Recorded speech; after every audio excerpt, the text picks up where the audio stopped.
بسم الله الرحمن الرحيم إن الحمد لله نحمده ونستعينه ونستغفره ونعوذ بالله من شرور أنفسنا ومن سيئات أعمالنا من يهده الله فلا مضل له ومن يضلل فلا هادي له وأشهد أن لا إله إلا الله وحده لا شريك له وأشهد أن محمدا عبده ورسوله صلى الله عليه وعلى آله وصحبه وسلم تسليما كثيرا أما بعد إرشاد باري تعالى أعوذ بالله من الشيطان الرجيم إن عدة الشهور عند الله 12 شهرا في كتاب الله يوم خلق السماوات والأرض منها 4 حرم.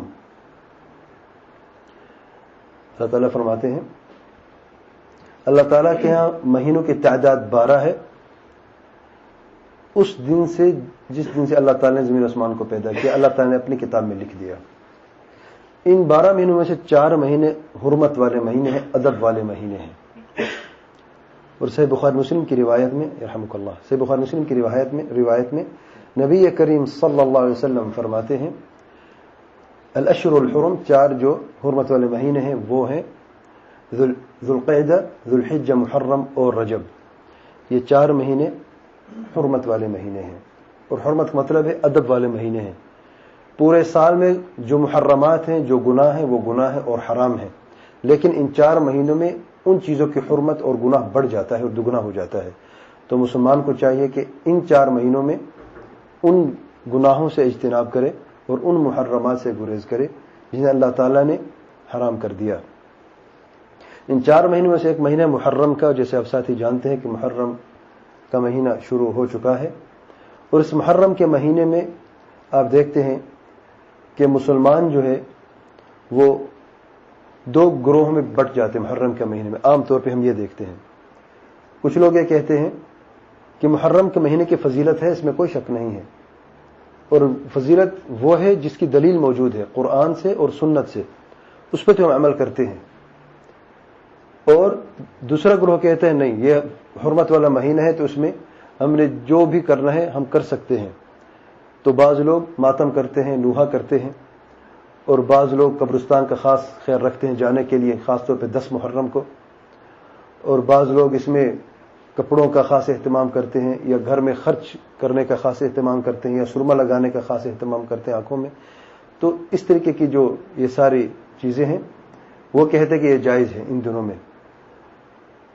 تو آئیے دیکھتے ہیں کہ محرم الحرام کے مہینے کی فضیلت کیا ہے اور اس میں بدعتیں جو عام رائج ہیں وہ کیا ہے. مختصر بات کرتا ہوں, پھر آپ لوگوں کا کے لیے میں وقت چھوڑ دوں گا کہ آپ جو بھی سوال کرنا چاہیں اگر اس موضوع کے تعلق سے تو بہتر ہے, پھر اگر اس کے بعد کوئی بھی سوال ہے تو انشاءاللہ اللہ تعالیٰ کے فضل و کرم سے اللہ تعالیٰ کی مدد سے اس کا جواب دیں گے. ماہ محرم کی فضیلت ہے, اس میں کوئی شک نہیں ہے. ہم یہ نہیں کہتے کہ اس کی کوئی فضیلت نہیں ہے اس لیے جو بھی کچھ بھی ہوتا ہے بدعت ہوتا ہے, ہرگز نہیں. سب سے پہلی فضیلت ہے کہ وہ حرمت والا مہینہ ہے, جیسے کہ اللہ تعالیٰ نے فرمایا قرآن مجید میں منها 4 حرم, اور محرم صحیح حدیث میں ہے کہ محرم ان میں سے ایک مہینہ ہے. اور اس میں کیا فائدہ بھی ہے اس آیت میں اور حدیث میں کہ قرآن مجید کی تفسیر کے لیے حدیث کا ہونا ضروری ہے. جو لوگ کہتے ہیں کہ قرآن کافی ہے ان سے میرا یہ سوال ہے, اب اللہ تعالیٰ نے فرما دیا کہ 4 مہینے حرمت والے ہیں, اب اگر حدیث نہیں ہے تو وہ کون سے 4 مہینے ہیں؟ ایک شخص کہتا ہے کہ وہ محرم ہے, صفر ہے اور ربیع اور ربیع ثانی ہے. دوسرے شخص کہتے ہیں نہیں, جمادی اول, جمادی ثانی, رجب, شعبان ہے. تیسرا کہتے ہیں نہیں, رمضان ہے, شوال ہے, ذوالقعدہ, ذوالحجہ ہے. تو ہم کس کی سنیں گے؟ امت میں تفریقہ ہوگا کہ نہیں؟ امت کو کس نے جمع کیا ہے؟ سنت نے جمع کیا ہے. جب نبی رحمت صلی اللہ علیہ وسلم کا فرمان آ گیا ہے کہ 4 میں متعین ہو گئے ہیں, اس کے بعد اب یہ مسلمان جھگڑتے نہیں ہیں اشہر حرم پہ. تو کوئی نہیں کہتا کہ نہیں سفر بھی شہر حرام میں سے, کوئی نہیں جھگڑتا. تو اس لیے قرآن مجید کو سمجھنے کے لیے اور قرآن کی بہترین تفسیر جو ہے وہ ہے حدیث. تو سب سے پہلی جو فضیلت ہے ماہ محرم کی وہ ہے حرمت والا مہینہ ہے. تو گناہوں سے اجتناب کریں. پورے سال میں ہم کرتے تو ہمیں شرم آنی چاہیے کہ ان خاص دنوں میں بھی گناہوں سے اجتناب کریں, ان خاص مہینوں میں گناہوں سے اجتناب کریں. نمبر 2, روزے رکھنا. نبی رحمت صلی اللہ علیہ وسلم نے فرمایا اللہ تعالیٰ کے ہاں رمضان کے روزے کے بعد ماہ محرم کے روزے زیادہ پسند ہیں. سبحان اللہ. اب رمضان کہاں اور محرم کہاں؟ تو اللہ تعالیٰ کے ہاں جو زیادہ پسند دن ہے روزے کے لیے وہ ہے رمضان کے بعد محرم. وجہ کیا ہے؟ رمضان کیوں آگے ہے؟ کیونکہ وہ فرض ہے. محرم فرض نہیں ہے، مستحب ہے. تو اس مسلمان کے لیے اللہ تعالیٰ نے ایک اور انعام رکھا ہے، ایک اور احسان ہے اللہ تعالیٰ کا کہ ان دنوں میں روزہ رکھو اور اللہ تعالیٰ کے عظیم ثواب آپ حاصل کریں. نبی رحمۃ صلی اللہ علیہ وسلم فرماتے ہیں دوسری حدیث میں، جس نے ایک دن روزہ رکھا اللہ تعالیٰ کے راستے میں، یعنی نفل روزہ رکھا، تو اس کا چہرہ اللہ تعالیٰ جہنم سے 70 سال دور کر دیں گے. ایک روزے سے؟ جی ہاں، صرف ایک روزے سے.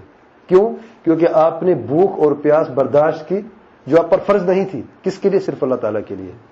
تو اللہ تعالیٰ کہ یہ انعام اور احسان کہ اس کی اجازت بھی دی ہے اور اس پر اتنی فضیلت اور اتنا اجر و ثواب بھی رکھا ہے اللہ تعالیٰ نے. اگر یہ اجازت نہ ہوتی تو آج ہم کہتے بدعت ہے. یہ حدیث نہ ہوتی تو ہم یہ کہتے کہ روزہ کا اہتمام بھی بدعت ہے. جب حدیث آ گئی یہاں پہ اب یہ سنت ہو گئی اور اس پہ عمل کرنا کہ یہ اجر و ثواب ہے. تیسری فضیلت ہے محرم کی، 10 محرم کی، جسے عاشورہ کا دن کہتے ہیں. نبی رحمت صلی اللہ علیہ وسلم اس دن کے روزے کا اہتمام کرتے. امنا عائشہ رضی اللہ عنہا فرماتی ہیں صحیح بخاری مسلم میں کہ جاہلیت میں جو مشرکین تھے وہ اس ماہ محرم کا روزہ رکھتے. ارے مشرک ابو لہب ابو جہل، جی ہاں، وہ 10 تاریخ کو 10 محرم کو عاشورہ کے دن روزہ رکھتے. اور نبی رحمت صلی اللہ علیہ وسلم نے بھی 10 تاریخ کا روزہ رکھا مکہ میں. جب مدینہ میں کی طرف آئے تو نبی کریم صلی اللہ علیہ وسلم نے اس روزے کو فرض کر دیا. اور جب ماہ رمضان آیا تو نبی کریم صلی اللہ علیہ وسلم نے جب ماہ رمضان کا روزہ فرض ہوا تو پھر نبی رحمۃ اللہ علیہ وسلم نے فرمایا جو چاہے 10 محرم کو روزہ رکھے اور جو چاہے نہ رکھے. نبی رحمت صلی اللہ علیہ وسلم فرماتے ہیں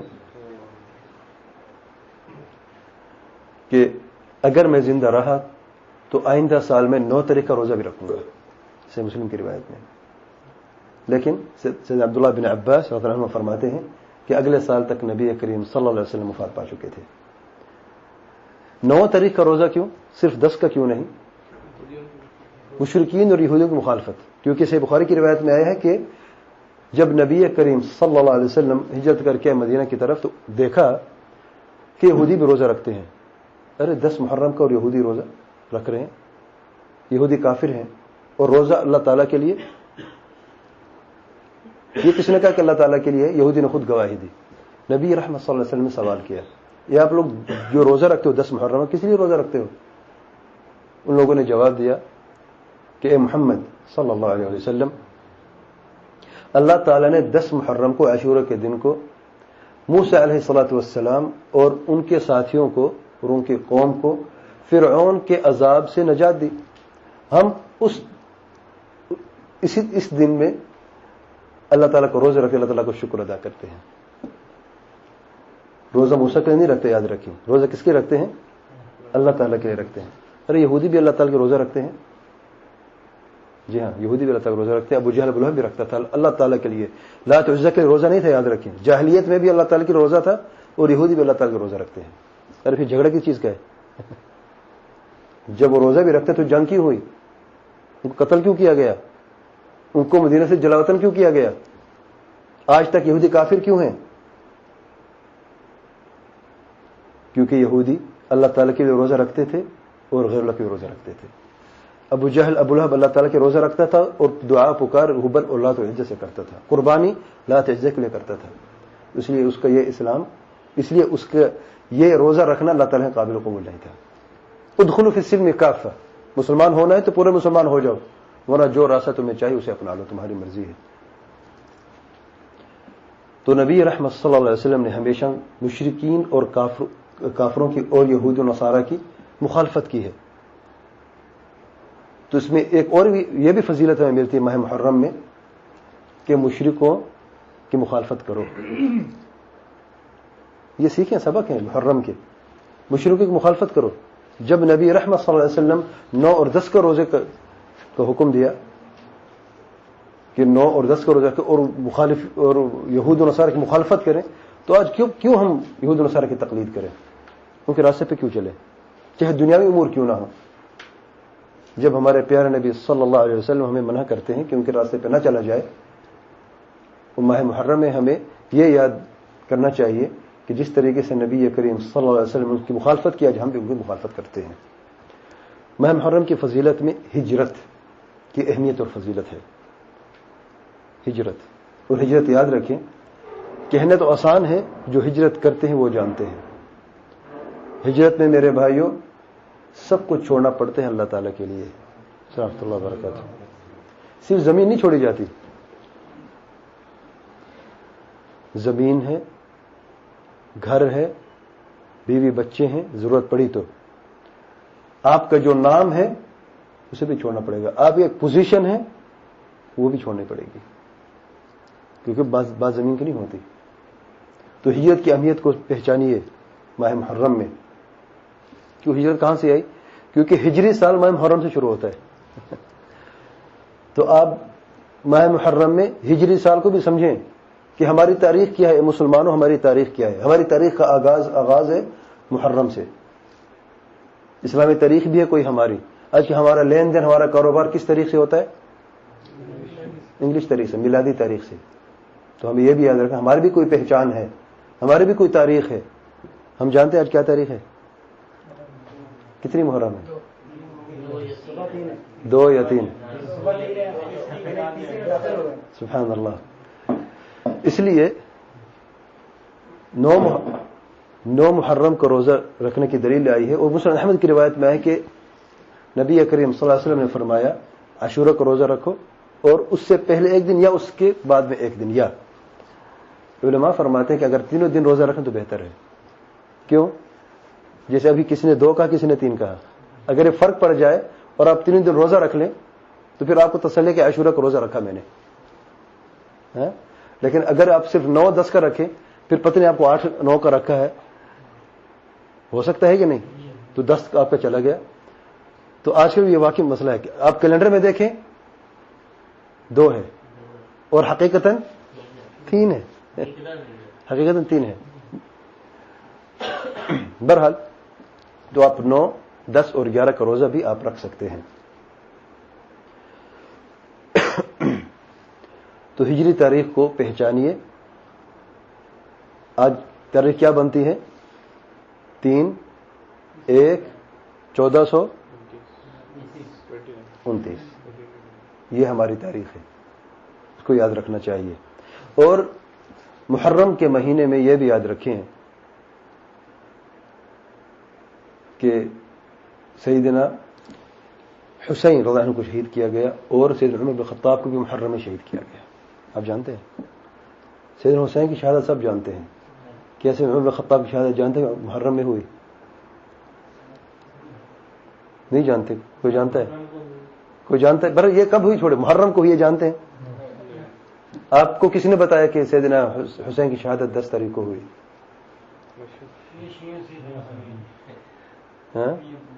تاریخ میں یہ بھی، تاریخ میں وہ بھی ہے۔ اب ہمارے ساتھ میں کسی کو بھی نہیں پتا کہ سیدنا عمر بن خطاب کی شہادت کب ہوئی؟ محرم میں ہوئی۔ آپ اندازہ لگا لیں کہ ہمارے اہل سنت و جماعت کس طریقے سے غافل ہیں دشمنوں کے وار سے۔ کتنی تعجب کی بات ہے کہ خلیفہ راشد، دوسرا خلیفہ راشد کی وفات ہمیں پتہ نہیں کس مہینے میں ہوئی۔ اس میں کوئی شک نہیں کہ سیدنا حسین رضی اللہ عنہ ہمارے لیے قابل احترام اور عظیم صحابی ہیں، نواسے رسول صلی اللہ علیہ وسلم ہیں، سید شباب اہل الجنہ، ہم یہ مانتے ہیں کہ جنت کے جوانوں کے سردار ہیں۔ لیکن سیدنا عمر بن الخطاب رضی اللہ عنہ کا جو مقام ہے، جو ان کی جگہ ہے، وہ الگ ہے۔ ان کے لیے اتنا کافی ہے کہ نبی کریم صلی اللہ علیہ وسلم کے قدموں میں اپنی زندگی گزاری ہے۔ نبی رحمت صلی اللہ علیہ وسلم کے سامنے اپنے سینے کو آگے کرتے تاکہ نبی کریم صلی اللہ علیہ وسلم کے سینے کو محفوظ کریں، اپنی گردن آگے کرتے، اپنی گردن کٹ جائے لیکن نبی رحمت صلی اللہ علیہ وسلم کی گردن کو تھوڑی سی تکلیف بھی نہ ہو۔ ان کو اتنا کافی ہے کہ نبی رحمت صلی اللہ علیہ وسلم نے گواہی دی کہ اے عمر، شیطان تجھے دیکھ اپنا راستہ تبدیل کر کے چلے جاتا ہے۔ ان کے لیے اتنا کافی ہے کہ نبی رحمت صلی اللہ علیہ وسلم نے فرمایا کہ اے عمر، اگر میرے بعد کوئی نبی ہوتا تو وہ تو ہوتا۔ لیکن تعجب کی بات ہے آج کے مسلمان کو پتہ نہیں کہ کب شہادت ہوئی، اور شہادت کیسے ہوئی، میدان جنگ میں یا منبر رسول صلی اللہ علیہ وسلم میں؟ سبحان اللہ، ہم اسے غافل ہیں۔ تو یاد رکھیں محرم کے مہینے میں یہ 2 عظیم سانے ہیں، سیدنا حسین رضی اللہ عنہ کی شہادت اور سیدنا عمر بن خطاب رضی اللہ عنہ کی شہادت. اور دشمن کے وار سے بھی آگاہ رہیں. شیعوں کی بھی مخالفت اس مہینے میں یاد رکھیں. مخالفت تو دور کی بات ہے, تعجب کی بات ہے. جو بدعات ابھی میں بیان کروں گا, شیعوں کے ساتھ آگے آگے ہمارے وہ لوگ ہیں جو کہتے ہیں ہم اہل سنت ہیں. واللہ میں نے اپنی آنکھوں سے دیکھا, پاکستان میں اپنی آنکھوں سے دیکھا, اور وہ چیز دیکھی جو میری زندگی میں کبھی نہیں دیکھی. اور شاید اب میں بیان کروں تو آپ لوگ تعجب ہو جائے کہ واقعی حقیقت بیان کر رہے ہیں, اور میرے اپنے آنکھوں دیکھا حال ہے, کسی نے بتایا نہیں مجھے. پہلے فضیلت ختم کریں پھر بدعت کی طرف آتے ہیں. تو ماہ محرم کی فضیلت میں یہ بھی یاد رکھیں سیدنا عمر بن خطاب کی شہادت. اچھا, ہجری طریقے سے متعین کی سیدنا عمر بن خطاب رضی اللہ عنہ نے. اور محرم کا آغاز کس نے مشورہ دیا کہ آغاز محرم سے ہونا چاہیے؟ سیدنا عمر بن خطاب نے دیا. ہجرت کب ہوئی؟ ربیع اول میں ہوئی. تو آغاز کب سے ہونا چاہیے تھا؟ ربیع اول سے ہونا چاہیے تھا. ہاں, لیکن ایک تو مخالفت ہے, عیسائیوں کی مخالفت. سیدنا عمر بن خطاب نے فرمایا نہیں, یہ تو پھر وہی بات ہو گئی, مشابہت ہوگی, تو ہمیں مخالفت کرنی ہے. تو کب سے شروع کریں؟ عربیوں کا سال کب شروع ہوتا؟ محرم سے. تو محرم سے اس سال کا آغاز کیا. اور ہجری تاریخ آج جب ہم کہتے ہیں تاریخ ہے 3/1/1429, اس کا مطلب ہے نبی کریم صلی اللہ علیہ وسلم کی ہجرت کو اتنی سال, اتنے مہینے, اتنے دن گزر چکے. اس کا یہ مطلب ہے. تو یہ فضیلت ہے ماہ محرم کی. مختصر بدعات جو ہم دیکھتے ہیں جو دوسرا گروہ کرتا ہے. نمبر 1, سیدنا حسین رضی اللہ عنہ کی شہادت کی اوڑ میں بہت ساری بدعات و خرافات و شرکیات. ماتم کرنا, نوحہ کرنا, سبیلیں چلانا. نظر اللہ نیاز حسین نعرہ سنا ہے کہ نہیں؟ ہم نے تو بہت سنا ہے, حق بات ہے. نظر اللہ نیاز حسین. اور جو اس سے ذرا اوپر درجے والے ہیں وہ کہتے ہیں نظر بھی حسین کو, نیاز بھی حسین کی.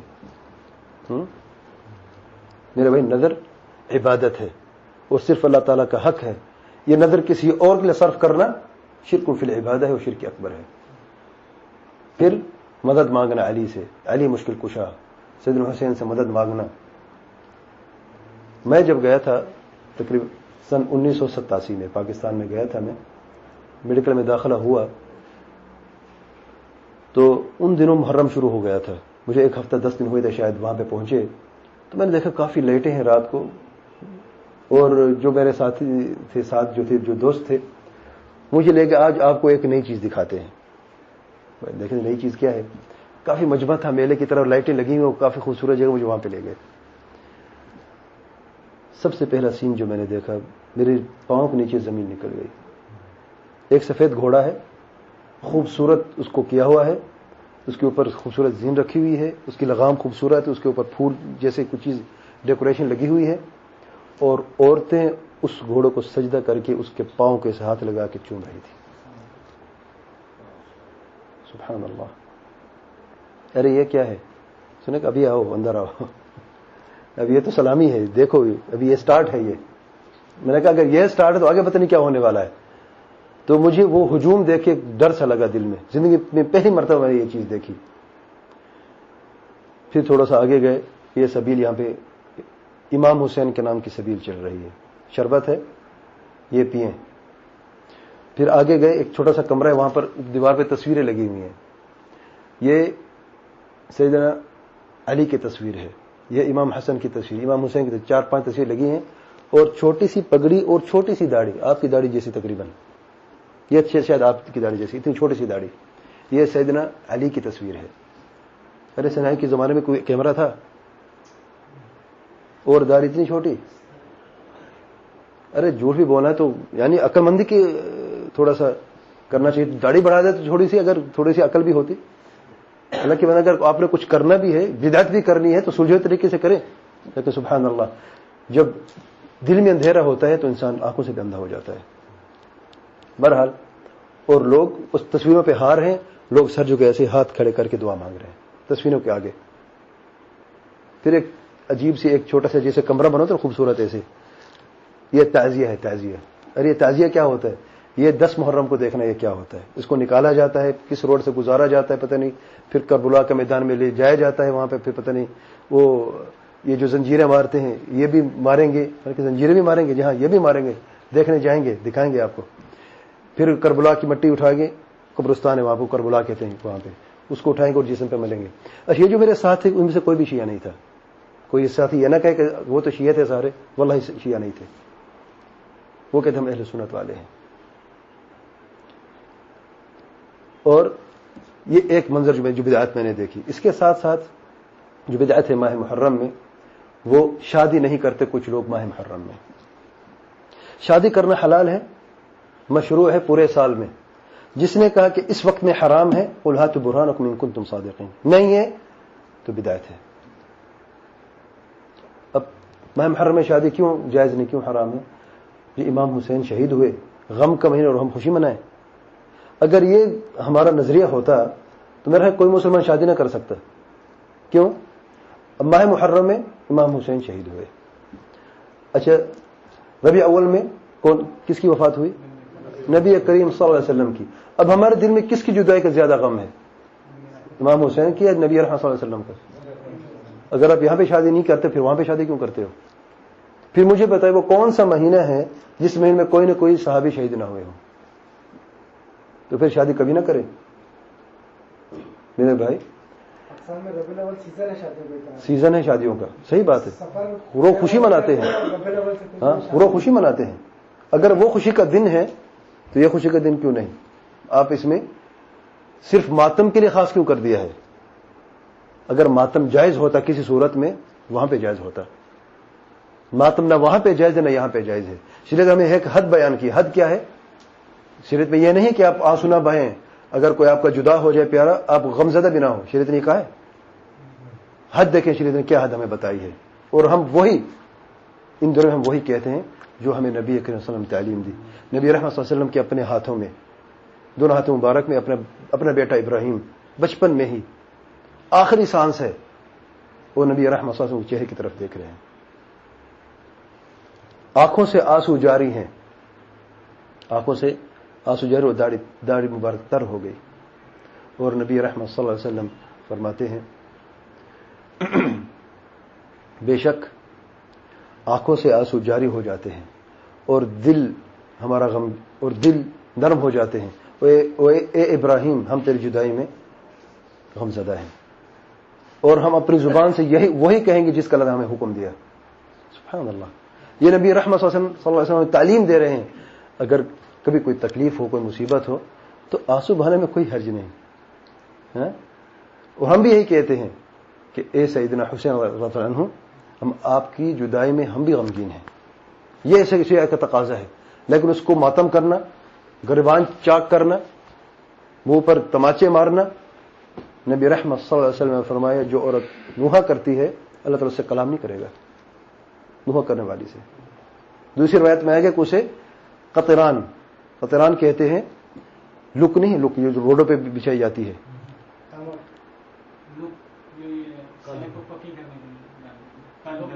ہاں تار جسے کہتے ہیں، تار انگلش میں تار کہتے ہیں، پتہ نہیں اب. ہاں اس کو پگھال کے آپ جانتے ہیں جو گرم ہوتی ہے تو کیسی ہوتی ہے، پلاسٹک پگھل جاتی ہے اس میں، پگھلی ہوئی لک اس کا کرتا ہوگا اس عورت کا، اور اسی سے اس کو عذاب ملتا رہے گا. یہ نوحہ کرنے والی کا سزا ہے. اللہ تعالیٰ ہم سب کو محفوظ کرے. تو یہ بدعت ہے. تیسری بدعت جو نمایاں ہوتی ہے قبروں کی طرف جانا، اور 10 محرم کو خاص دن کر دینا قبروں کے لیے. پورے سال میں سوئے رہتے ہیں، قبر یاد نہیں ہوتی. 10 محرم کو سب مل کے جاتے ہیں قبر کی طرف، اور کوئی پھول لے کے جا رہا ہے، اور کوئی پانی لے کے جا رہا ہے، کوئی قبر کو سیدھا کر رہا ہے، کوئی پتہ نہیں کیا کر رہا ہے. میرے بھائی اگر آپ کو قبر میں جانا ہے، قبرستان کی طرف جانا ہے تو پورا سال ہے آپ کے لیے. آپ کو وقت صرف اس دن میں مخصوص کیوں؟ کہہ دیجیے آسانی ہو جاتی ہے. آسانی نہیں ہوتی. یہ بدعت ہے. ایک ایسی چیز کو مخصوص کرنا جس کو شریعت نے مخصوص نہیں کیا اسے بدعت کہتے ہیں. اور اس طریقے سے جو بدعت ہوتی ہے قبروں میں قرآن خوانی کرنا، بیٹھنا، قبر کی طرف جانا ہے، اور ایک مولوی صاحب جاتے ہیں، 6 7 یا 10 بچے ہوتے ہیں، وہاں پہ جاتے ہیں، قبر کے ساتھ بیٹھ کے قرآن کا ختم کیا جاتا ہے، ختم قرآن، اس کا ثواب بخشا جاتا ہے. میرے بھائی یہ ساری کی ساری بدعات اور خرافات ہیں. اللہ تعالیٰ ہم سب کو ان چیزوں سے محفوظ فرمائے. اور جو بدعت ہے جیسے میں نے بتایا کہ آنکھوں میں سرما لگانا اور وہ یہ کہتے ہیں کہ ایک روایت میں آیا ہے کہ نبی کریم صلی اللہ علیہ وسلم نے فرمایا جس نے عاشورہ کے دن سرما لگایا اس کی آنکھوں میں رمد کی بیماری نہیں ہوگی، یعنی اس کی آنکھیں پورے سال میں خراب نہیں ہوگی. اور یہ روایت موضوع اور من گھڑت روایت ہے، نبی کریم صلی اللہ علیہ وسلم اس سے بری ہیں. اور وہ یہ بھی کہتے ہیں جس نے نئے کپڑے خرید اور نئے کپڑے پہنے غسل کا خاص اہتمام کیا 10 محرم کو تو اس کو اللہ تعالیٰ گناہوں سے پاک کرے گا اور اس کو بیماری نہیں لگے گی جسم پہ. یہ بھی من گھڑت اور موضوع روایت ہے. نبی کریم صلی اللہ علیہ وسلم ان الفاظ سے بری ہیں. یہ بدعات و خرافات جو عام پائی جاتی ہیں محرم کے دن میں نے اپنی بات شاید کچھ لمبی ہی کر دی ہے، تو آپ ساتھیوں سے کے پاس اگر کوئی سوال ہے تو آپ پوچھ سکتے ہیں تاکہ اپنے درس کو ہم پورا کریں پھر ختم کریں.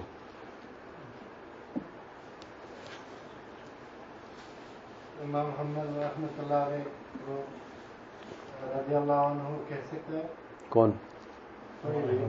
امام احمد بن حنبل رحمۃ اللہ علیہ یعنی رحمۃ اللہ علیہ کی وجہ سے جگہ رضی اللہ عنہ کہنا. جی بھائی کہ یہ سوال ہے کہ ہم اگر کسی امام کو رحمۃ اللہ علیہ کی جگہ رضی اللہ عنہ کہہ دیں تو کیا وہ جائز ہے؟ یاد رکھیں کہ علماء سلف نے ان مصطلحات کو خاص خاص بیان کیا ہے. رضی اللہ عنہ کا مطلب کہ اللہ تعالیٰ اس پہ راضی ہو جائے. کسی مسلمان کے لیے کہنا کوئی قباحت نہیں ہے، ہم سب کہتے ہیں اللہ تعالیٰ ہم سب پہ راضی ہو جائے، تو آپ کے لیے کہنے میں کیا مشکل ہے. لیکن علماء سلف نے ان مصطلحات کو خاص کیا ہے رضی اللہ عنہ صحابہ کے لیے. کیوں؟ اللہ تعالیٰ خود قرآن میں فرمایا رضی اللہ عنہ ورضوا عنہ، اللہ ان پر راضی ہے. ہم یہ دعا کرتے اللہ تعالیٰ ان پہ راضی ہو جائے. جس کا تو نے وعدہ کیا اس وعدے کو پورا کر. ہاں رہ گئی بات جو امام باقی ہیں، جو لوگ باقی تابعین ہیں بعد میں، ہم کہتے ہیں رحمہ اللہ، اللہ تعالیٰ اس پر رحم فرما، اس کے لیے دعا ہے. اور مرحوم کہنا جائز نہیں. ارے دونوں میں کیا فرق ہے؟ رحمہ اللہ اور مرحوم میں کیا فرق ہے؟ رحمت کر دی گئی. ہاں مرحوم مطلب ہے اس پر رحمت کر دی گئی. ہمیں کیا پتہ اس کو رحمت کر دی گئی کہ نہیں، یہ تو علم غیب کی بات ہے کہ نہیں. اس لیے فلاں مرحوم لکھنا جائز نہیں، رحمہ اللہ لکھنا یہ جائز ہے. تو رضی اللہ کہنا کسی امام کے لیے درست نہیں، بلکہ جو درست ہے وہ ہے رحمہ اللہ. اگر کوئی کہہ بھی دے تو اس میں جھگڑے کی بات نہیں.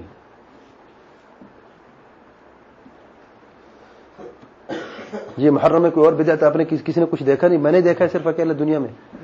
آپ لوگ کہاں رہتے ہیں؟ پتہ نہیں کس زمین میں. صلی اللہ علیہ وسلم. جی تو مکہ میں تو اس پر روزوں کے بارے میں آیا تھا حکم کے رکھنے کے لیے. ابو جہل ابو لہب کیوں رکھتا تھا؟ آپ جانتے ہیں کہ مشرکین کیوں رکھتے تھے؟ بقائے من دین ابراہیم علیہ الصلوۃ والسلام، دین ابراہیم کی بقائے میں سے. جی ہاں وہ بھی رکھتے تھے، ابو جہل ابو لہب بھی رکھتے تھے. لیکن روزہ جو جب مدینہ کی طرف گیا تو یہودی بھی رکھتے تھے، تو پھر زیادہ اہتمام کیا، پھر فرض ہو گیا. اور فرض کی روایت یہ ہے کہ نبی کریم صلی اللہ علیہ وسلم نے فرمایا آج 10 محرم ہے، جس نے روزہ رکھا ہے تو ٹھیک ہے، جس نے نہیں رکھا بھی نیت کر لے. اسے کیا ثابت ہوتا ہے؟ فرضیت. لیکن جب رمضان کا روزہ آیا تو اسے بخاری مسلم کی روایت میں ہے کہ نبی کریم صلی اللہ علیہ وسلم نے فرمایا اب جو چاہے رکھے جو چاہے نہ رکھے. فرضیت ختم ہو گئی کہ نہیں؟ یہ محرم میں ہم لوگ کی جو ترجمہ ہے نا وہ لوگ شروع سے 1 سے لے کے 10 تک رکھتے ہیں، لیکن وہ خاص کہتے ہیں کہ یہ امام جو حسن کا شہید ہے اس کے لیے خاص رکھتے ہیں. جی ہاں یہ جہالت ہے کچھ لوگوں میں. وہ سمجھتے ہیں کہ 10 محرم کو روزہ امام حسین کے لیے ہے. ارے نبی کریم صلی اللہ علیہ وسلم جب روزہ رکھتے تو کس کے لیے رکھتے؟ نہیں امام حسین کی شہادت تب ہوئی کیا؟ وہ تو بعد میں ہوئی. وہ جہل ابو لہب بھی رکھتا تھا پہلے، یہودی بھی رکھتے تھے، نبی کریم صلی اللہ علیہ وسلم نے بھی رکھا، صحابہ کرام نے بھی رکھا. یہ 10 محرم کا سانحہ ہے جو کربلا گئے تو بعد میں آیا. لیکن یہ کہاں کی بات ہے کہ یہ روزہ اس لیے ہم رکھتے ہیں؟ یہ لوگوں میں عام کسی لوگوں سے پوچھیں آپ، یہی جہالت ہے. وہ یہی سمجھتے ہیں کہ وہ روزہ اسی کے لیے ہے، لیکن یہ بالکل درست نہیں ہے. روزہ ہے صرف اور صرف اللہ تعالیٰ کے لیے، اور سیدنا حسین عنہ کی شہادت کا اس سے کوئی تعلق، روزے سے کوئی تعلق نہیں ہے. بلکہ مجھے یاد آیا میں نے اور بھی عجیب چیز دیکھی، شاید پتہ نہیں میں ہی اکیلا دیکھتا رہتا ہوں پتہ نہیں. ایک بڑھیا کو میں نے دیکھا اس نے جمعرات کے دن کا روزہ رکھا ہوا تھا. تو میں نے اس سے پوچھا، بھائی مجھے خوشی ہوئی کہ جمعرات اور سوموار کے روزے یہاں پر مشہور ہیں، یہاں پہ لوگ رکھتے ہیں. ہمارے ملکوں میں اس کی قدر نہیں ان چیزوں کی، پتہ ہی نہیں لوگوں کو. وہ بالکل عامی تھی بیچاری. میں خوش ہوا، میں نے کہا بھائی آپ نے یہ روزہ رکھا ہے، بہت خوشی کی بات ہے، اللہ تعالیٰ آپ کو جزائے خیر دے، اللہ تعالیٰ آپ کا روزہ قبول فرمائے. کہتے ہاں بیٹا میں نے آدھے دن کا روزہ رکھا ہے علی مشکل کشا کے لیے. واللہ علی مشکل کشا کے لیے آدھے دن کا روزہ بھی ہوتا ہے. جی ہاں، جمعرات کے دن کا آدھا دن کا روزہ علی مشکل کشا کے لیے.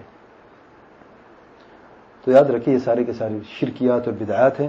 اور آج امت میں جتنی بھی آج امت میں بگاڑ ہے، امت میں انتشار ہے، امت آج مغلوب ہے، آج ذلیل ہے، کمزور ہے، اس کی وجہ یہی شرک اور بدعات ہے. جی گھوڑے کی جو آپ نے بات کی، گھوڑے کے ساتھ بہت کچھ یہ کرتے ہیں، وہ بچوں کو نیچے سے گزارتے ہیں اور بہت اس میں تماشا ہے. اللہ المستعان. جب میں سب سے بڑی بات کی سجدہ کرنا اور گھوڑے کے پاؤں کو چومنے سے بڑی کیا بات ہے؟ اوپر سے چھلانگ لگے نیچے سے جائیں اس سے کوئی صحت میں فرق نہیں پڑتا. ایکسرسائز کرتے رہیں آپ، اوپر نیچے سے چھلانگیں لگاتے رہیں، لیکن یہ جو عمل ہو رہا ہے گھوڑے کے ساتھ، بنا کے اندر سے وہ کلر لال کلر رکھ کے اور بندوق مار کے اور خون باہر نکال سبحان یہ بھی کرتے ہیں. وہ یہ کہتے ہیں کہ گھوڑا جو ہے آپ جانتے ہیں، یہ وہ کہتے ہیں نا کہ وہ نام بھی لیتے ہیں، زلزلہ کہتے ہیں کہ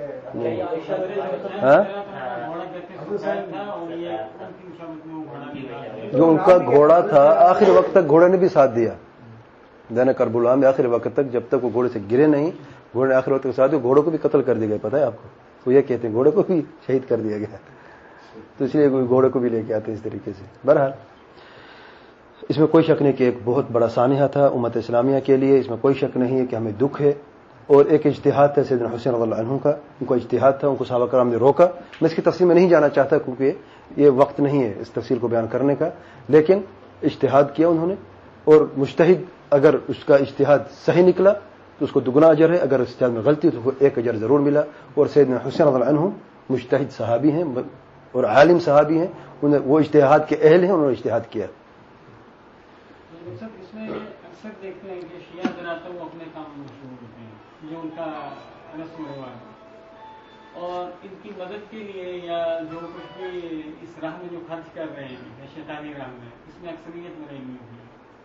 اور کچھ دیوبندی بھی جاہل ہیں، کیونکہ ہم لوگ جب پاکستان میں تھے تو چندہ اکٹھا کرتے تھے ہم ایک ہفتہ پہلے انہیں کے لیے جی یہ چاولوں کے لیے دیگیں لگانی ہاں نیاز کے لیے بہت کرتے ہیں. جب میں نے اہل سنت کا نام لیا تو وہی اپنا اہل سنت کہتے ہیں نا، تو انہیں کیا کہہ رہا اس میں ہم نے ایک ٹیم بنائی ہوئی تھی، یہ ٹیم جو قبرستان میں کام کرے گی بیچارے وہاں سے جو قبریں لی تھی، یعنی منظم طریقے سے. منظم طریقے سے. لا حول ولا قوت الا باللہ. گروپ ہے یہ اپنے اس چوک میں رہے گا، یہ اس جگہ سے یہاں سے نہیں چلے گا. اور جو دیوبندی تقریباً یہ اکثر جاہل لوگ ہوتے تھے، حالانکہ عام لوگ تو نہیں جاتے تھے، وہ کہتے نہیں لینا. اور جو باقی ہمارے ساتھ مل کے کام کرتے ہیں. اب ہم بولتے ہیں کہ جو یہ نظر حسین کے نام سے آپ نے سنی ڈالی ہے، یہ تو ہم اپنے ساتھیوں کو بولتے ہیں، وہ کہتے ہیں کہ دیکھیں آپ لوگ کہتے ہیں کہ یہ شرک ہے حسین علیہ السلام کی نظر. وہ کہتے ہیں کہ آپ ہم نہیں دیکھا کہ جب اسٹوڈنٹ کلاس میں جو پاس ہوتا ہے اور وہ کچھ گفٹ لے کے جاتا ہے اور اپنے ساتھ کو کہتا ہے کہ یہ آپ کی نظر. وہ کہتے ہیں کہ یہ شرک کیوں نہیں ہوتا، اس کو تو بڑا اچھے طریقے سے قبول کر لیتے ہیں. تو اس کے بارے میں کیا نصیحت کریں گے اس طریقے سے؟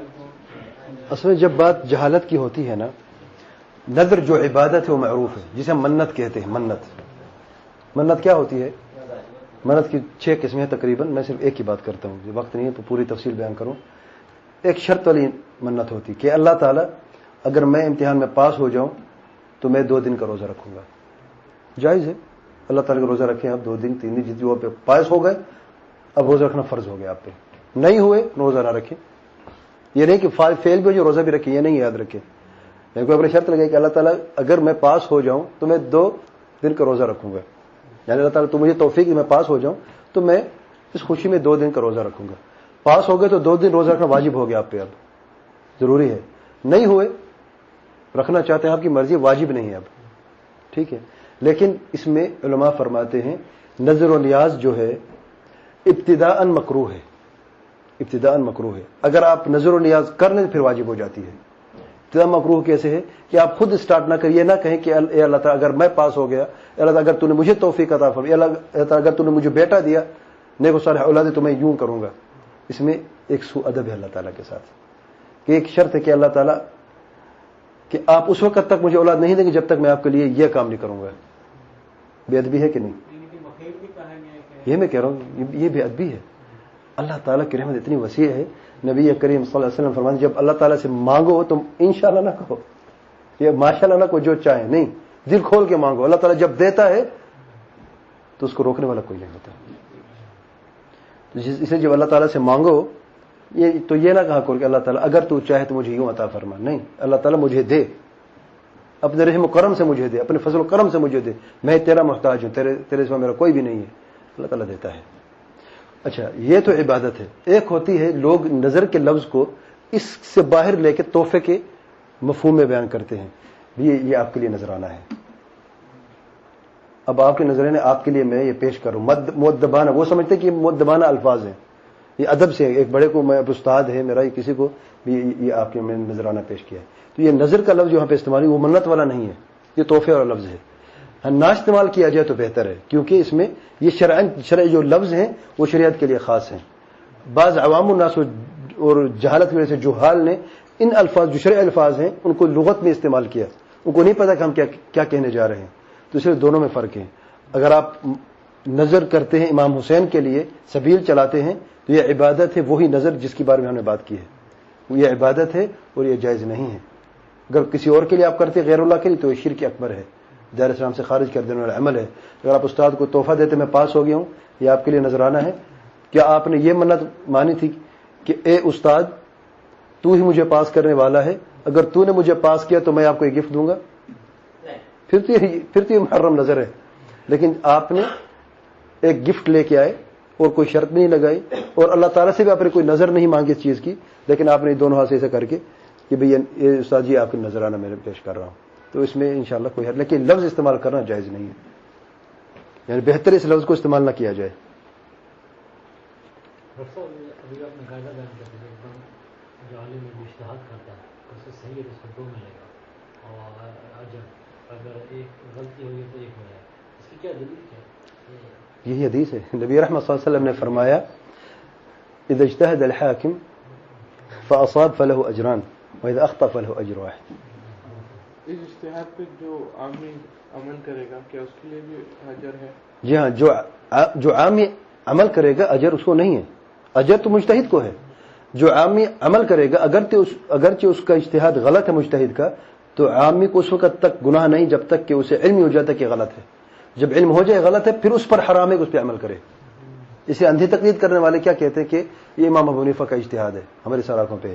جب تک آپ کو علم نہیں کہ ایک دوسری حدیث ہے جو اسے ٹکرا رہی ہے اس وقت تک تو ٹھیک ہے. اگر آپ کی موت اسی پہ ہو گئی تو اللہ تعالیٰ آپ پر رحم فرمائے. لیکن اب آپ کو صحیح حدیث سامنے مل گئی ہے اور آپ کے امام کے قول کو رد کریے حدیث, اور یہ حدیث نبی رحمۃ اللہ علیہ وسلم کا فرمان ہے, تو اب آپ کے لیے جائز نہیں کہ آپ اس غلط اجتہاد پہ عمل کریں اس حدیث کے ہوتے ہوئے. کیوں؟ کیونکہ امام ابو حنیفہ خود فرمایا اذا صح الحدیث فهو مذهبی, اگر حدیث صحیح ثابت ہو جائے تو میرا مذہب وہی ہے. بعض ہمارے اخوان جو ہے اکثر فقہا سے بغض عداوت رکھتے ہیں یا جو ہے ان کے تعلق سے برا بھلا کہتے ہیں, تو یہ ان کا موقف کیسا ہے؟ دیکھیں اکثر اہل الرائے کے تعلق سے. جی ہاں, فقہا جو ہیں جو علماء امت ہیں اللہ تعالیٰ ان کا درجہ بلند کیا. مجھے بتائیں کہ کتنے امام گزرے ہیں, فقہا علماء گزرے ہیں, صرف 4 کا نام کیوں؟ کیا اللہ تعالیٰ کی اجازت کے بغیر ہے یا کیا سمجھتے ہیں آپ؟ ان لوگوں نے اللہ تعالیٰ کے دین میں کام کیا ہے, اللہ تعالیٰ نے ان کا نام بلند کیا ہے. اگرچہ ان کے زمانے میں ان سے اچھے لوگ بھی تھے. پتہ ہے آپ کو, امام شافعی رحمۃ اللہ علیہ فرماتے, امام شافعی امام مالک کے بھی شاگرد تھے اور امام لیث بن سعد کے بھی شاگرد تھے. پھر لیث بن سعد کون آ گیا؟ کوئی جانتا ہے لیث بن سعد کو؟ یہی بات ہے, کوئی نہیں جانتا. امام شافعی خود گواہی دیتے ہیں اور دونوں کے شاگرد ہیں. وہ فرماتے ہیں کہ امام مالک سے امام لیث بن سعد زیادہ علم رکھتے ہیں اور بہتر ہیں. اپنے استاد کی گواہی دے رہے ہیں خود, لیکن ان کے شاگردوں نے ان کے جو علم تھا اس پہ عمل کیا اور لوگوں تک پھیلایا, اور ان کے شاگردوں نے کام نہیں کیا, تو ان کا نام ادھر ہی رہ گیا. اور امام مالک کا نام آپ جانتے ہیں, مصر کے محدث ہیں امام لیث بن سعد, مصر کے محدث ہیں. امام مالک جو ہیں مدینہ کے محدث ہیں, امام لیث بن سعد مصر کے محدث ہیں. امام شافعی دونوں سے علم حاصل کیا, اور یہ عظیم شاگرد خود بھی امام شافعی وہ یہ گواہی دے رہے ہیں کہ امام مالک سے بہتر امام لیث بن سعد ہے. مشہور زیادہ وہ ہیں. اللہ تعالیٰ کی ذالک فضل اللہ یؤتیہ من یشاء، اس میں کوئی شک نہیں. سبب بھی ہوتا ہے، اللہ تعالیٰ نے ان کا درجہ بلند کیا، سبب بھی ہے. سبب کیا ہے؟ اللہ تعالیٰ نے ان کے لیے ایسے شاگرد پیدا کیے جو ان کے اس علم کو لوگوں تک پہنچائے، اس کو محفوظ کریں. آج اگر دیکھیں 4 اماموں کا علم محفوظ ہے صرف، اگر 4000 کا ہوتا تو کیا حال ہوتا، امت میں کیا حال ہوتا. سبحان اللہ، یہ اللہ تعالیٰ کی حکمت ہے میرے بھائیوں. ان چاروں میں اللہ تعالیٰ نے یہ دیکھا ہے کہ یہ فتنے موجود ہیں. یا 4000 ہوتے اور وہاں پر محدثین لاکھوں کی تعداد میں تھے.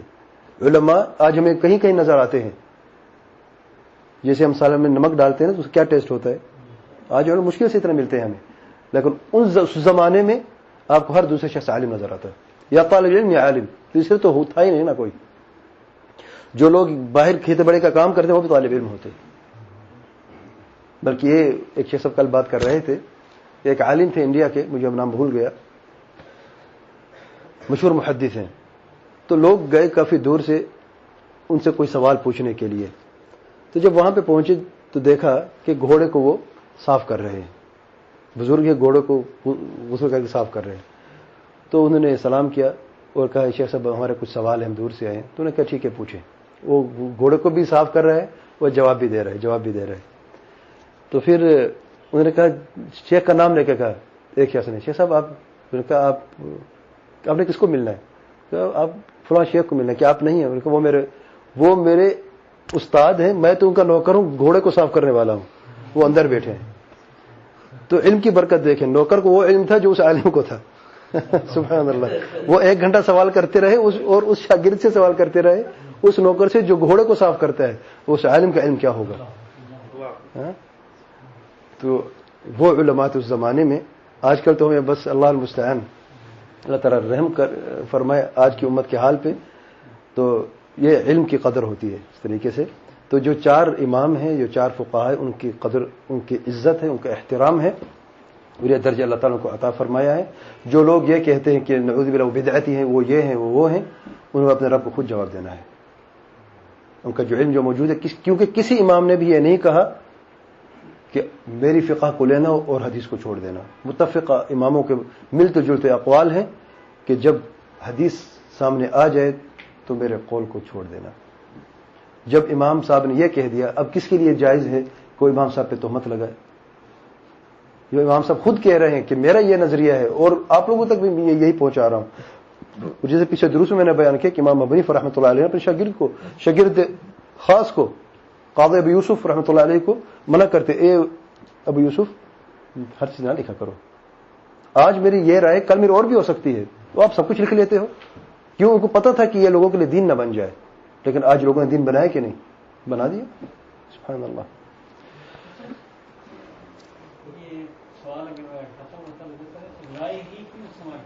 کیا رائے؟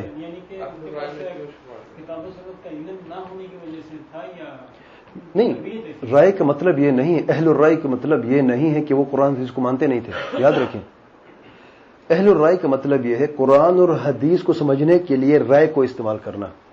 جو دوسرا گروہ تھا، جو محدثین کا گروہ تھا، وہ صرف حدیث کو بیان کرتے، حدیث سے، قرآن کا ترجمہ حدیث سے، قرآن کا فہم حدیث سے، حدیث کا فہم پھر حدیث سے، صحابہ کرام کے اقوال سے. رائے نہیں، قیاس نہیں یہاں پہ. بلکہ امام ابو حنیفہ رحمۃ اللہ علیہ نے، لوگ یہ سمجھتے کہ قیاس کو آگے کرتے، یہ ناانصافی ہے. امام صاحب نے خود فرمایا ہے قرآن مجید کی آیت ہے سارا کو پہ، حدیث ہے سارا کو پہ، صحابہ کا قول ہے سارا کو پہ. ٹھیک ہے، اگر یہ چیز تینوں نہ ملے، نہ قرآن کی آیت ہے، نہ کوئی حدیث ہے، نہ کوئی صحابہ کا قول ہے، پھر قیاس کی طرف آتے ہیں. قیاس کیا ہے؟ ایک حکم ہے شریعت میں ایک چیز کے بارے میں. اس کی مثال میں بتاتا ہوں آپ کو تاکہ بات آسان ہو جائے. قیاس کی، قیاس کے 4-5 قسمیں ہیں. میں قسم بیان نہیں کروں گا، میں صرف ایک مثال بیان کرتا ہوں. قیاس جیسے ہم کہتے ہیں ترازو پہ تولنا کسی چیز کو، قیاس. نبی رحمت صلی اللہ علیہ وسلم نے فرمایا قربانی کے جانور میں جو عیب بیان کی، اس میں ایک عیب تھا کہ جانور جو ہے وہ کانا نہ ہو، یعنی اس کی ایک آنکھ خراب نہ ہو. یہ حدیث کے الفاظ ہیں. اچھا، اندھا جانور جائز ہے جس کی دونوں آنکھیں خراب ہیں؟ سوال ہے. ارے ایک آنکھ والا تو جائز نہیں، دونوں آنکھوں خراب والا جائز ہے؟ اس کی دلیل کوئی نہیں ہے. دلیل ہے اس کی؟ اچھا ہم نے کیوں کہا کہ وہ جائز نہیں ہے؟ کس بنیاد پر؟ قیاس ہے، قیاس پہ، ٹھیک ہے. وہ اندھا جو ہے اس کی دونوں آنکھیں نہیں ہیں، وہ جائز نہیں ہو سکتا، اس کی عیب اس سے زیادہ ہے. تو دلیل کیا ہے یہاں پہ؟ قیاس ہے. یعنی اس حدیث کو، اس حکم کو جو اس کانی جانور پہ ہے اسی حکم کو اس اندھے جانور پہ کر دیا. ایک علت ہے دونوں میں، ایک علت کیا ہے؟ خرابی. اور حکم کیا ہے؟ کیا جانور یہ اس کی ہم قربان کے ذبح کر سکتے ہیں کہ نہیں؟ حکم دونوں کا ایک ہے. اگر وہ جائز نہیں تو یہ بھی جائز نہیں ہے. کوئی بھی عالم یہ کہہ سکتا ہے کہ اندھا جانور جائز ہے جس کی دونوں کے خراب ہیں؟ اگر وہ کہتے ہیں ہم قیاس کو نہیں مانتے تو وہ کہتے ہیں جائز ہے. جو مقرین قیاس ہیں وہ کہتے ہیں کہ اندھا جانور جائز ہے اور کانا جائز نہیں ہے. ان کو کہتے ہیں اہل الظاہر، جو ظاہر نصوص کو لیتے ہیں.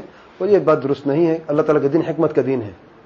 اس لیے بعض لوگ بدزن ہوئے، وہ کہتے ہیں مذاق اڑاتے بھی اگر کانا جائز نہیں ہے تو اندھا کہاں سے جائز ہے؟ یہ تمہارا کیسا دین ہے؟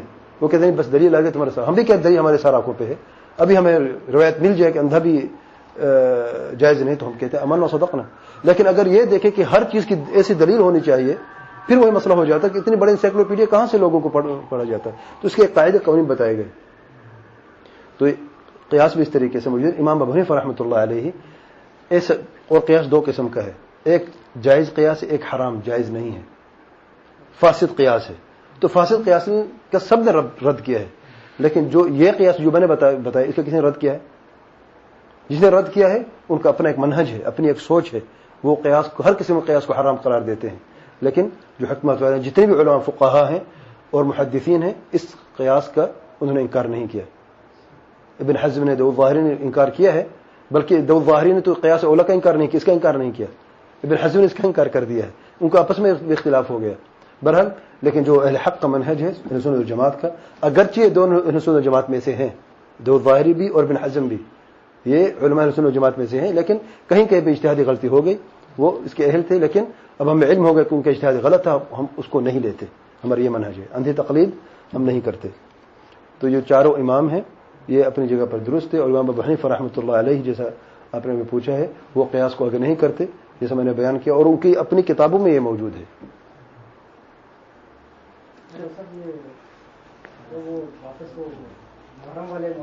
جی نوافل جو ہے نا وہ پڑھے جاتے ہیں، کون سی خاص دن کے اور باقاعدہ اس کے جو ہے نا وہ ہینڈ بل تقسیم ہوتے ہیں. یعنی کیا تقسیم ہوتا ہے؟ ہینڈ بل تقسیم ہوتا ہے، یعنی تفصیل ہوتی ہے کہ یہ 4 رکعت یہ 2 رکعت یہ اس طرح سے. 10 محرم کو ہاں میں نے قاعدہ بیان کیا. آپ سے میرا سوال ہے اس قاعدے کی بنیاد پر یہ جائز ہے یا نہیں؟ یہ جائز نہیں ہوئی، میں بدعت ہے. کیوں؟ جیسے آپ نے سوال کیا تھا کہ میں نے بدعتیں دیکھی، آپ نے نہیں دیکھی. ہاں جزاکم اللہ خیر. ایک بدعت اور بھی ہے، ساتھی نے دیکھی ہے، وہ پڑھے بھی ہیں جزاکم اللہ خیر. وہی کہتے ہیں کہ محرم کی بدعات میں سے 10 محرم کو ایک یہ بدعت بھی ہے کہ خاص نوافل کا اہتمام کرنا. جو خاص نوافل کا آپ اہتمام کرتے ہیں 2 یا 4 یا 6 یا 8 یا 10، ان نوافل کو اس دن میں خاص کرنا بدعت ہے، جائز نہیں ہے. یہ بھی کہتے ہیں کہ یہ اس سے پہلے پڑھی جائے، زور سے پہلے، زور سے پہلے خاص، یعنی رکعت بھی خاص اور وقت بھی خاص. یہ ڈبل بدعت ہے. اللہ المستعان. جی میرا ایک دوست تھا، اس نے بولا نماز جنازے کو نماز دعا بولو. کیا کرنا ہے؟ نماز جنازے کو نماز نہیں ہے، وہ دعا ہے. نماز جنازہ نماز نہیں بلکہ دعا ہے. فقہ کی ساری کتابیں کھول کے دیکھیں، صلاۃ الجنائز، صلاۃ الجنازہ، کتاب الجنائز، صلاۃ الجنازہ. اور اس کا نام نماز ہی ہے کیونکہ اس میں تکبیر بھی ہے اور سلام بھی ہے. تکبیر کرتے ہیں کہ نہیں؟ سلام کرتے ہیں کہ نہیں؟ نماز کی تعریف کیا ہے؟ سلام پر ختم. ایسے خاص قول اور فعل جو تکبیر تحریم شروع ہوتے اور سلام پہ ختم ہوتا ہے، اسے کہتے ہیں نماز، جو اللہ تعالیٰ کے لیے کی جاتی ہے تعبداً للہ. یہ شرط ہے اخلاص کی. شیخ ابن عثیمین فرماتے ہیں کہ یہ شرط تعریف میں ضرور لگانی ہے. جو پہلے فقہا تھے ان سے پہلے وہ یہ کہتے کہ نماز کی تعریف یہ ہے کہ جو قول اور عمل، خاص قول اور عمل جو تکبیر تحریم سے شروع ہوتے اور سلام پہ ختم ہوتے، اسے کہتے ہیں نماز. شیخ ابن عثیمین فرماتے ہیں اس کے ساتھ یہ قید بھی لگائیں تعبداً للہ تعالی، کیونکہ اگر یہ شرط نہ ہو کوئی کسی کے لیے بھی ایسے 2 رکعت پڑھے گا عبادت ہوگی کیا؟ نہیں. جی سوال ہے کہ شیعہ جو ماتم کرتے ہیں اس کی کیا یہ دلیل دیتے ہیں؟ اپنے کیے کی سزا ہے جو انہوں نے کیا، ان کے باپ دادوں نے کیا. انہوں نے خود امام حسین رضی اللہ عنہ کو بلایا کوفہ کی طرف اور پھر ان کا قتل کیا اور شہید کیا. تو اس گناہ کے ازالہ کے پیچھے لگے ہیں آج تک. ویسے پروگرام میں نے سنا تھا یہ ڈاکٹر عامر لیاقت کا 3 سال پہلے تقریباً یہ وہ بلاتا ہے سنی عالم کو اور شیعہ عالم کو, اس سے اس نے سوال پوچھا اور یہ 2 پارٹ تھے اس کے, یعنی جب اس میں ایگزامن ہو رہی تھی نا کہ 2 پارٹ ہیں, اس میں اس نے شیعہ عالم سے پوچھا کہ وجہ کیا ہے, اس کی دلیل کیا ہے. تو اس نے دلیل جو ہے وہ دی تھی اپنا غزوہ احد پہ جب نبی اعظم دندان مبارک شہید ہوئے تو انہوں نے کہا کہ وہ ثابت ہے ویسے کرنی, انہوں نے جو ہے وہ صحابی نہیں تھے ویسے کرنی. انہوں نے کہا صحابی تھے تو پھر وہ اس کو بیچارے کو پتہ ہی نہیں کس چیز کا, جاہل ہے وہ ویسے کرنی تابع تھے, صحابی نہیں تھے. انہوں نے یہ کہا کہ انہوں نے جو ہے نا وہ دندان مبارک اپنے نکالنے کر کے کہ نبی اعظم کون سا دندان مبارک شہید ہوا ہے, تو یہ دلیل. تو اس نے اس میں جواب یہ دیا کہ تو وہاں کربلا میں تو گردن اتری تھی. تو اس کے اوپر یعنی یہ شیعہ اتنے وہ ہیں کہ وہ دوسرا پروگرام آنر نہیں کیا, اس کا دوسرا پارٹ تھا نہیں آئے, آنر نہیں کیا, دوسرے دن جانا تھا. اور باقاعدہ وہاں پہ زبردست ریلیاں نکلی, یہ جیو سے چلا تھا, جیو پہ اس کے آفس پہ حملہ ہوا اور اس میں ڈاکٹر عامر لیاقت نے آ کے معافی مانگی. صحیح بات ہے, یہ صحیح بات ہے. عامر لیاقت نے معافی مانگی آ کے. کس چیز سوال کی بات کیوں پوچھا؟ تو اسے ہم ماتم کرتے ہیں. ساری یعنی کہ دانت نکال دیے تھے اویس کرنے میں, لیکن یہاں پہ جو آپ دلیل پکڑ رہے ہیں یا تو گردن اتری تھی, آپ گردن اتار رہے ہیں. میں سمجھ رہا ہوں, اس میں کوئی شک نہیں, جواب تو 2 ٹوک ہی تھا, کوئی شک بھی نہیں, اس لیے وہ بیچارے آگے نہیں بول سکے. بہرحال یہ سب بدعات ہیں, خرافات ہیں. ماتم کی وجہ یہی ہے جو وہ نہیں مانتے, کیونکہ باپ دادوں نے ان کو بلایا ہے اور انہوں نے غداری کی ہے, خیانت کی ہے اور پھر قتل کیا ہے, اور ان لوگوں نے, ان کے اولاد نے کہ اللہ تعالیٰ ہمارے والدین کو معاف فرما, ہم یہ سزا بھگتیں گے, اپنے آپ کو مارتے ہیں. نہیں, تاریخ گواہ ہے اس کی. وہ خود رو رہے تھے کہ وہ کہتے ہیں ہمیں زبردستی میدان جنگ میں کھڑا کر دیا گیا. اگر میدان زبردستی آپ کو وہاں پہ لے گئے میدان جنگ میں تو آپ کیا قتل کر دیتے پھر, اور اپنے امام کا قتل کرتے جن کو آپ نے خود بلایا ہے. آپ خود گردن کٹوا لیتے, ان پر ہاتھ نہ اٹھاتے. یہ تقاضا تھا انصاف کا کہ نہیں؟ یہ بہادری تھی کہ نہیں؟ یہ کہا کہ بہادری کہ اپنی جان بچانے کے لیے اپنے امام کو قتل کر دیں, شہید کر دیں. بہرحال اللہ تعالی رحم کرے. میرا خیال اتنا کافی ہے. ایک سوال بس.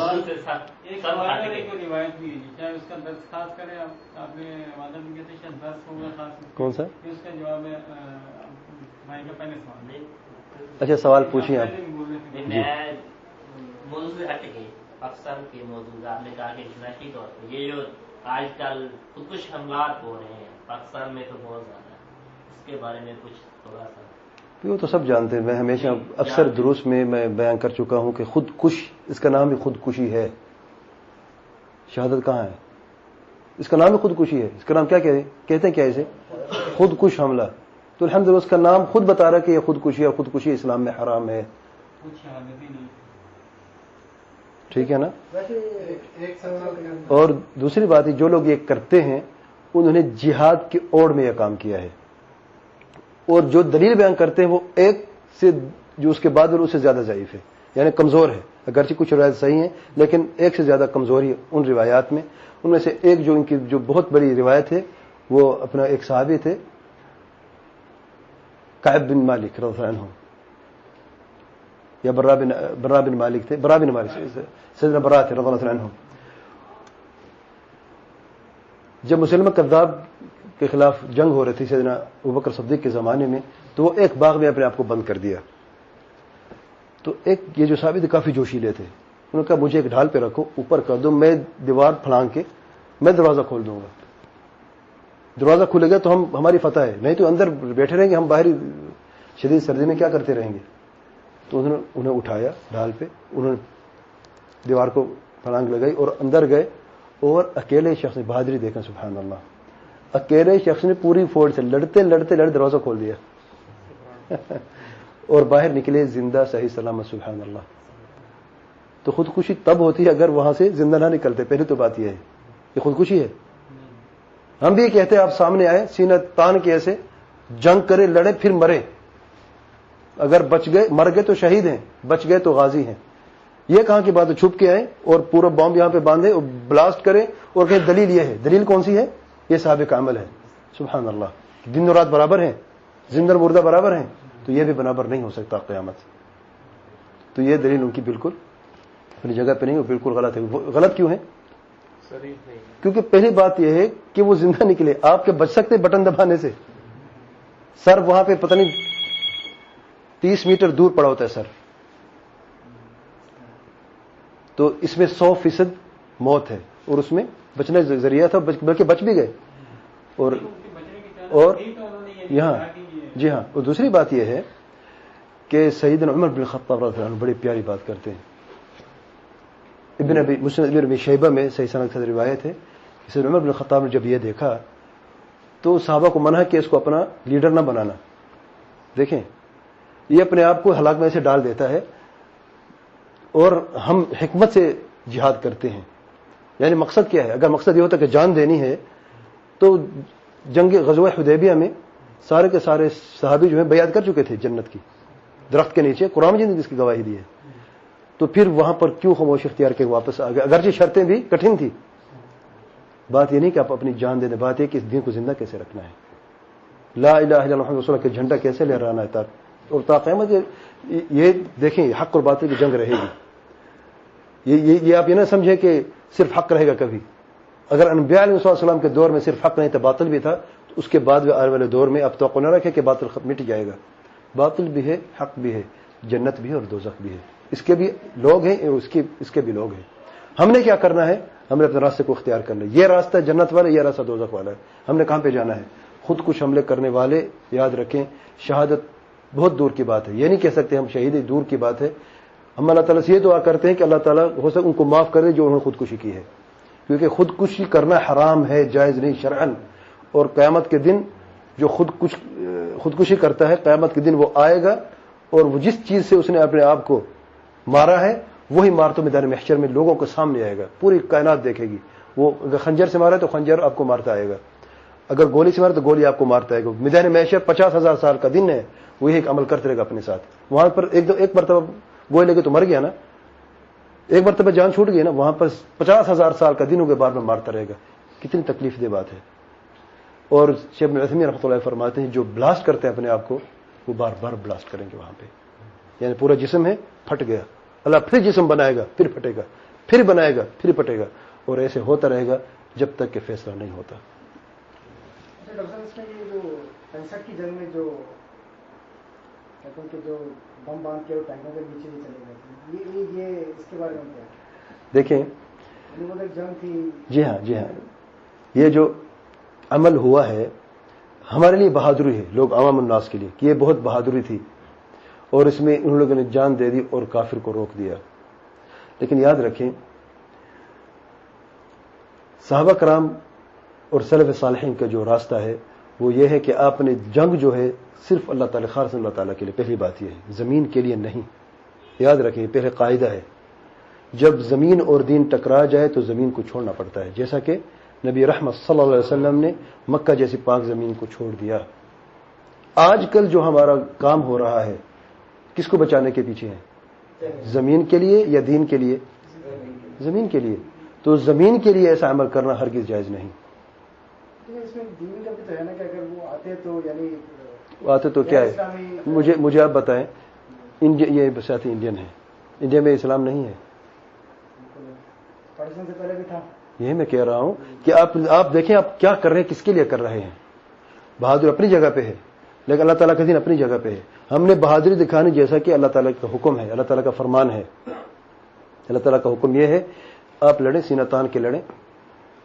آپ یہ نہ سمجھیں، یہ پتہ کی بات آپ کو تو یہ نہ سمجھیں کہ آپ اپنی بازو کی طاقت سے آپ نے اس کافر کو ہرایا اپنے آپ کو بلاسٹ کر کے.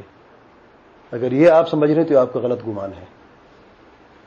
آپ جانتے ہیں سورۃ الحشر میں اللہ تعالیٰ فرماتے ہیں سبح للہ ما فی السماوات وما فی الارض وهو العزیز الحکیم. اللہ تعالیٰ کی تسبیح کی، پاکی بیان کی کس نے؟ جو کچھ آسمانوں میں، جو کچھ زمینوں میں ہے، پوری کائنات میں. اور تسبیح عبادت ہے. اللہ تعالیٰ کی تسبیح کرنا توحید فی العبادہ ہے. اللہ تعالیٰ عزیز ہے، غالب ہے، لیکن حکمت والا ہے. جو لوگ اللہ تعالیٰ کی، انسان نے اس میں ہیر پھیر کی ہے نا، یہ پتھر، درند، یہ پرند کبھی اللہ تعالیٰ کی نافرمانی نہیں کرتے اور کبھی اللہ تعالیٰ کو نقص اور عیب سے بیان نہیں کرتے. یہ انسان ہے جس نے اللہ تعالیٰ کے ناموں کا انکار کیا, اللہ تعالیٰ کے صفات کا انکار کیا, یہ انسان ہے.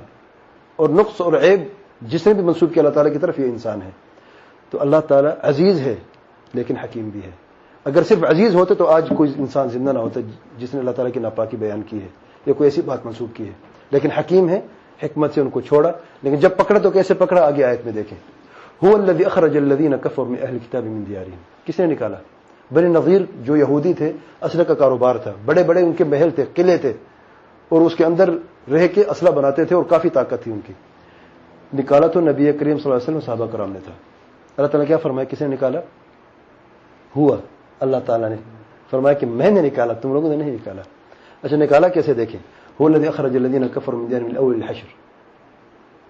اسی نے ہی, یعنی اللہ تعالیٰ نے ہی بنی اسرائیل یہودیوں کے کافروں کو اپنے گھروں سے نکالا اول الحشر, اور ان کو بھیج دیا گیا, یعنی نکال دیا گیا. کچھ خیبر کی طرف گئے اور کچھ شام کی طرف گئے. اچھا, ما ظننتم ان یخرجوا, تمہیں گمان تھا, اور ایک گمان ان کو بھی تھا, تمہیں گمان نہیں تھا کہ کبھی نکلیں گے. نہ نبی کریم صلی اللہ علیہ وسلم کو گمان تھا اور نہ صحابہ کرام کو گمان تھا کہ یہ طاقت کب نکلے گی یہاں سے, گمان نہیں تھا. اور ایک ان کو بھی گمان تھا, وظنوا ان حصون منعت من اللہ, کہ ہمارے جو قلعے ہیں یہ ہمارے لیے طاقت ہے, ہمارے کیا بگاڑ سکتے ہیں. فاتاهم اللہ من حيث لم يحتسبوا, اللہ تعالیٰ نے وہاں سے وار کیا جہاں پر ان کو گمان بھی نہیں ہو سکتا تھا. کہاں سے وار کیا جانتے ہیں؟ دیوار کو نہیں توڑا, تیر نہیں مارا, گولی نہیں چلی. وار کہاں سے کیا جانتے ہیں؟ ادھر دل پہ وار کیا, اللہ تعالیٰ نے وار کیا.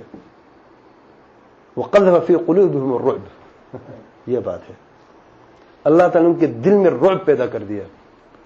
ابھی تھوڑی دیر پہلے سینہ تان کے چلتے تھے, ابھی جب محاصرہ ہوا دل دھڑکنے شروع ہوا, اب تو ہماری موت آ گئی, اب ہم کیا کریں. اختلاف ہوا, لڑائی ہوئی, جھگڑے ہوئے.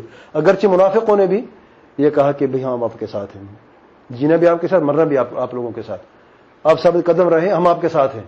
اس کے باوجود بھی جب دل کانپ جاتا ہے نا, پھر گولی نہیں چلتی, یاد رکھیں. پھر ٹینک کام نہیں آتے, پھر F-16 کام نہیں آتے, پھر ایٹم بم کام نہیں آتا. جب تک یہ دل میں تھوڑی سی طاقت ہے, پھر کافر بھی اس کا بھی غلبہ ہوتا ہے. تو دل اللہ تعالیٰ کے دو انگلوں کے درمیان میں جب چاہے پھیر دے. رعب پیدا کر دیا. اچھا, جب رعب پیدا ہو تو کیا کیا انہوں نے, جانتے ہیں؟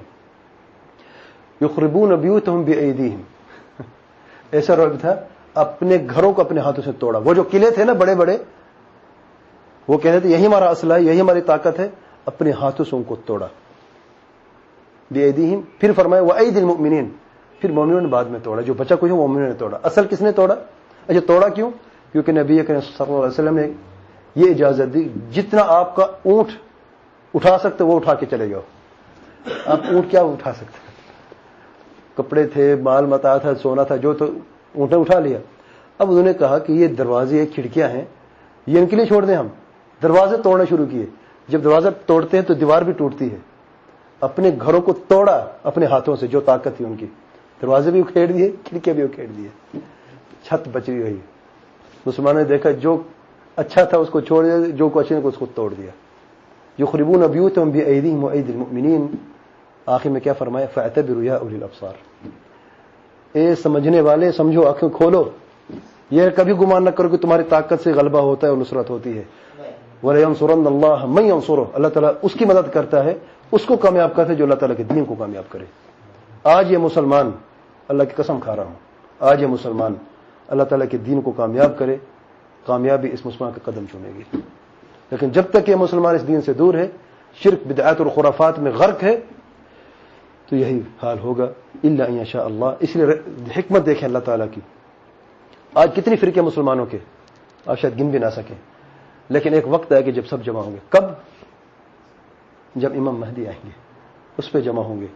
آخر کیوں؟ تب حق اور باطل کی تمیز ہو جائے گی. آج بریلوی کہتے نہیں حق ہمارے پاس ہے, یہ وہابی ہیں. وہابی کہتے نہیں وہ باطل ہمارے پاس یہ دلیل ہے. جب وہ آئیں گے, جو ان کے ساتھی ہوں گے وہ حق والے ہوں گے, جو ان کے خلاف ہوں گے وہ باطل پہ. صحیح حدیث نے اس کا فیصلہ کر دیا ہے. بات ختم ہو گئی. پھر جو دجال آگے, جو دجال کے ساتھ ہیں وہ مخالف ہیں. عیسیٰ علیہ الصلوۃ والسلام کی نشانی, ایک ایک نشانی ہے. یہ کہاں پہ اتریں گے, کس وقت اتریں گے, کون سی نماز کا وقت ہوگا, اور کس جگہ پہ اتریں گے, ان کے حلی مبارک کیسے ہوگا, ایک ایک وصف کا بیان ہے صحیح حدیث میں. اور آئیں گے, نماز کا وقت ہوگا, کس طریقے سے وہ نماز پڑھیں گے امام مہدی کے پیچھے. وہ وقت آنے والا ہے, غلبے کا وقت آئے گا. ایک ایسا وقت بھی آنے والا ہے اس امت میں, اس لیے اپنا دل چھوٹا نہ کرو. ہم زندہ رہے یا نہ رہے, اللہ کی قسم یہ دین ہمیشہ بلند رہے گا. اور یہ مسلمان ہمیشہ آج متفرق ہیں, لیکن یہ اللہ تعالیٰ فضل و کرم سے اتفاق ہوگا, اور ایک ہی جھنڈے کے نیچے اتفاق ہوگا. پھر جہاد زندہ ہوگا. یاد رکھیں, ہم یہ نہیں کہتے کہ جہاد نہیں ہے, اللہ کی قسم جہاد ہوگا. اور جہاد وہی ہوگا جس کا نبی کریم صلی اللہ علیہ وسلم نے ہمیں حکم دیا, اسی طریقے سے ایک ہی جھنڈے کے نیچے, ایک ہی امام کے پیچھے.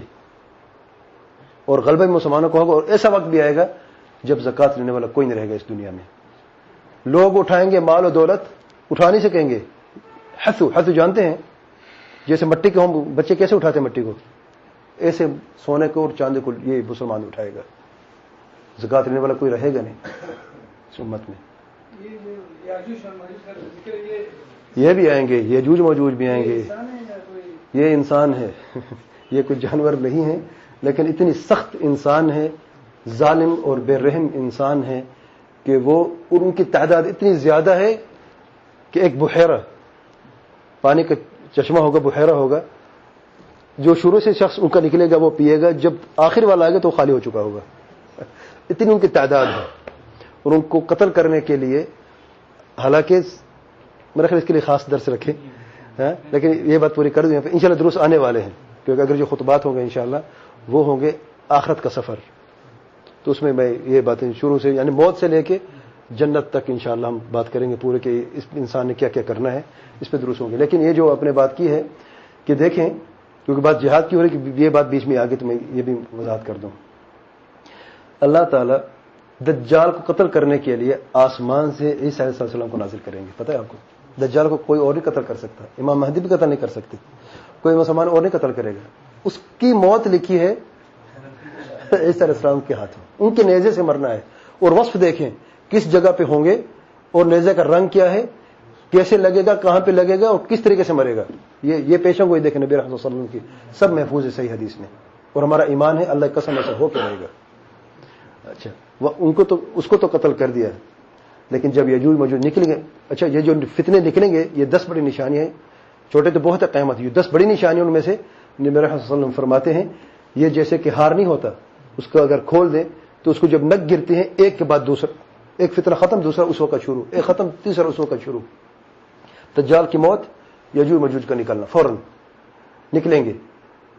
اب سوال یہ ہے ان کو قتل کرنے کے روکنے کے لیے کیا حضرت عیسیٰ علیہ السلام کافی نہیں, ان کو بس اتنی طاقت نہیں ہے؟ اللہ تعالیٰ وہ طاقت تو دی ہے جو دجال کو کوئی مار نہیں سکتا, انہیں قتل کیا.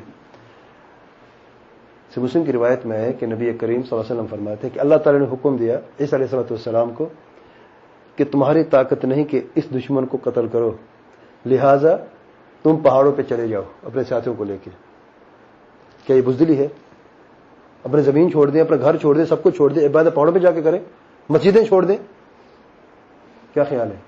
اللہ تعالیٰ کا حکم ہے کیونکہ تم میں طاقت نہیں ان کے سامنے. جب طاقت نہیں تو جہاد بھی نہیں میرے بھائیو. طاقت ضروری ہے. اگر نماز کے لیے طاقت جو ہے نا فرض ہے, زکوٰۃ کے لیے, روزے کے لیے, حج کے لیے, یہ ارکان اسلام ہے, تو جہاد کے لیے طاقت ضروری نہیں. تو علماء نے اس سے بھی یہ دلیل لی ہے کہ طاقت ضروری ہے اور طاقت شرط ہے جہاد کی. طاقت ہے تو جہاد کرو, طاقت نہیں ہے تو انتظار کرو. اللہ تعالیٰ سے دعا کرو کہ اللہ تعالیٰ جہاد کو پھر سے زندہ کرے اور ہماری گردنیں اس کلمہ لا الہ الا اللہ کے لیے کٹیں اور ہمارے اللہ تعالیٰ شہادت قبول فرمائے. ہم ہمیشہ ہی دعا کرتے ہیں اللہ تعالیٰ ہمیں زندہ رکھنا ہے تو کلمہ توحید پہ زندہ رکھ, ہماری موت بھی اس کلمے پہ ہو اور ہماری موت بھی شہادت پہ ہو. تو اللہ تعالیٰ کو حکم دے, وہ پہاڑ پہ چلے جاتے ہیں. اب وہ اتنی وہ بڑھ جاتے ہیں, وہ کوئی جانور نہیں چھوڑتے, کھا جاتے ہیں. مطلب وہ بھون کے کھاتے ہیں, کچا نہیں کھاتے. وہ کچھ لوگ سمجھتے ہیں کہ وہ جانور ہیں, جانور ہی انسان ہیں. نوح علیہ السلام کے 3 اولاد تھے, حام, سام اور یافث. حام سام کی اولاد دنیا میں موجود ہے آج. حام کی اولاد ہم سب یہ کالے ہیں اور سام کا اولاد وہ سب سفید ہیں, یورپ امریکہ والے. یافث کی اولاد کہاں ہے؟ یاجوج و ماجوج ہیں. یافث کی اولاد اب تک نکلی نہیں, اللہ تعالیٰ کی حکمت ہے. وہ کہاں ہیں اللہ تعالیٰ جانتا ہے. موجود ہیں, جی ہاں موجود ہیں. نکلیں گے, جی ہاں نکلیں گے. صحیح بخاری کی روایت میں آیا ہے, نبی رحمت صلی اللہ علیہ وسلم فرماتے ہیں ویل للعرب من شر قد اقترب.